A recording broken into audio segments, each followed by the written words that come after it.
Assalamualaikum warahmatullahi wabarakatuh. Selamat pagi anak-anak. Bagaimana kabarnya hari ini? Semoga tetap sehat ya dan selalu dalam lindungan Allah Subhanahu wa taala.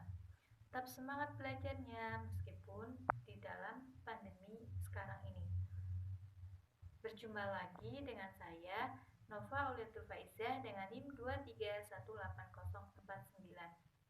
Baiklah, sebelum pembelajaran dimulai, alangkah baiknya kita berdoa terlebih dahulu. Berdoa mulai. Bismillahirrahmanirrahim. Rabbi zidni ilman warzuqni fahman. Amin ya rabbal alamin. Nah, hari ini kita akan belajar mengenai pelajaran akidah akhlak tentang akhlak terpuji, yaitu rukun dan tolong menolong. Nah, rukun dan tolong menolong itu termasuk akhlak terpuji. Akhlak terpuji itu apa sih? Ada yang tahu anak-anak?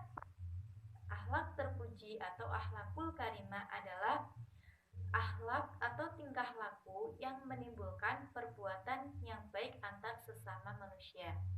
Nah, kita semua itu harus membiasakan diri untuk hidup rukun dan tolong-menolong dalam kehidupan sehari-hari terhadap orang lain, dengan orang lain. Seperti dalam Al-Quran, Allah Subhanahu wa taala berfirman dalam Quran surat Al-Qalam ayat 4 yang berbunyi A'udzu billahi minasyaitonir rajim. Bismillahirrahmanirrahim. Wa innaka la'ala khuluqin 'adzim. Yang artinya, dan sesungguhnya kamu benar-benar berbudi pekerti yang agung. Sekarang rukun. Anak-anak, ada yang tahu tidak apa itu rukun? Nah, rukun itu artinya damai dalam suatu lingkungan, baik lingkungan keluarga, lingkungan sekolah, maupun di lingkungan masyarakat. Hidup rukun itu dimulai dari lingkungan yang paling kecil, yaitu lingkungan keluarga. Kemudian apabila di dalam lingkungan keluarga itu sudah saling menghormati, seperti yang muda menghormati yang tua dan yang lebih tua itu mengasihi yang muda, maka disitulah akan terciptanya kerukunan dalam keluarga. Contohnya seperti di gambar berikut ini ya anak-anak. Nah, di gambar ini adanya sikap rukun, yaitu di dalam keluarga.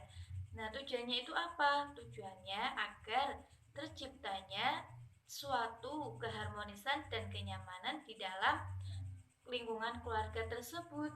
Nah, begitu pula di dalam suatu kehidupan, baik di dalam sekolah maupun di masyarakat. Kita itu harus selalu hidup rukun agar terbentuknya kerukunan dan kekuatan di dalam anggota masyarakat maupun sekolah terhadap sesama manusia. Yang selanjutnya yaitu ciri-ciri orang yang hidup rukun. Antara lain, 1. Tidak membeda-bedakan teman. 2. Senang membantu orang lain. 3. Saling menghargai pendapat orang lain. 4. Saling menyayangi sesama. 5. Saling menghormati antar sesama.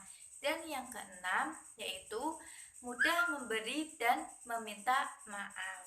Kemudian manfaat dari hidup rukun antara lain 1. Menumbuhkan persahabatan. Yang kedua, mempunyai banyak teman. Yang ketiga, disenangi banyak orang dan lain-lain. Selain ciri-ciri dan manfaat, tentunya ada akibat. Apa sih akibatnya dari orang yang tidak hidup rukun? Akibatnya antara lain 1. Mudah berkelahi, kemudian saling bertengkar, kemudian mendatangkan permusuhan, mudah marah, hidupnya tidak tenang, dan tidak mempunyai teman. Selanjutnya yaitu tolong menolong. Ibu mau bertanya nih, apakah kalian pernah menolong orang lain? Wah, bagus sekali.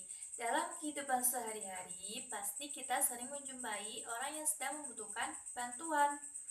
Bahkan, kita sendiri juga sering membutuhkan bantuan orang lain. Apabila kita melihat teman atau tetangga yang hidupnya itu serba kekurangan, maka kita harus menolong mereka. Tolong menolong itu termasuk akhlak terpuji. Nah, kita itu disebut sebagai makhluk sosial. Maksudnya bagaimana sih? Makhluk sosial berarti kita tidak bisa hidup sendiri tanpa bantuan atau pertolongan dari orang lain. Dalam bahasa Arab, tolong menolong itu disebut juga ta'awun. Apa? Ta'awun. Sedangkan menurut istilah dalam ilmu akidah dan akhlak, pengertian ta'awun adalah sifat tolong-menolong di antara sesama manusia dalam hal kebaikan dan takwa. Jadi, tolong-menolong merupakan sikap membantu orang lain untuk meringankan beban kesulitan. Nah, kita sebagai orang umat muslim wajib tolong-menolong dalam hal kebaikan dan dilarang tolong-menolong dalam hal kejahatan atau keburukan. Misalnya, kita tolong-menolong dalam hal mencuri uang saku punya teman, kemudian tolong-menolong jawaban ketika menyontek ulangan, kemudian tolong-menolong dalam menyembunyikan sandal atau sepatu punya teman, itu tidak boleh. Sesuai dalam firman Allah Subhanahu wa taala Quran surat Al-Maidah ayat 2 yang berbunyi A'udzubillahi minasyaitonirrajim. Bismillahirrahmanirrahim. Wa ta'awanu 'alal birri wat taqwa wa la ta'awanu 'alal ismi wal udwan wattaqullah innallaha syadidul iqab. Yang artinya, dan tolong menolonglah kamu dalam mengerjakan kebaikan dan takwa, dan jangan tolong menolonglah kamu dalam hal dosa dan pelanggaran. Maka bertakwalah kepada Allah Subhanahu wa taala. Sesungguhnya siksa Allah itu amat pedih. Selanjutnya yaitu contoh tolong menolong. Kita lihat bersama-sama ya.